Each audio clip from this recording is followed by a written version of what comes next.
দুজন মানুষ তখনই ভালো বন্ধু হতে পারে যখন তাদের মধ্যে পারস্পরিক সম্মান, বিশ্বাস এবং বোঝাপড়া থাকে।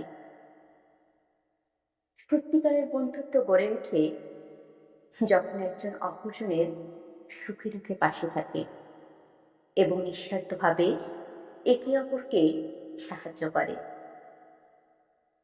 একই রকম মানসিকতা, অভ্যাস কিংবা আগ্রহ থাকলে বন্ধুত্ব আরো দৃঢ় হয়।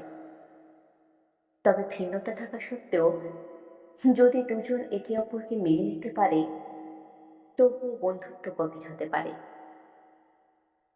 একজন যখন অপরজনের অনুভূতির মূল্য দেয়, তখন সেই সম্পর্কটিতে আন্তরিকতা তৈরি হয়। ভালো বন্ধু হওয়ার জন্য দরকার সহানুভূতি, ধৈর্য এবং একজন অপরজনের ভুল ত্রুটি ক্ষমা করার মানসিকতা। এসব গুণ থাকলেই দুজন মানুষ প্রকৃত বন্ধু হয়ে উঠতে পারে।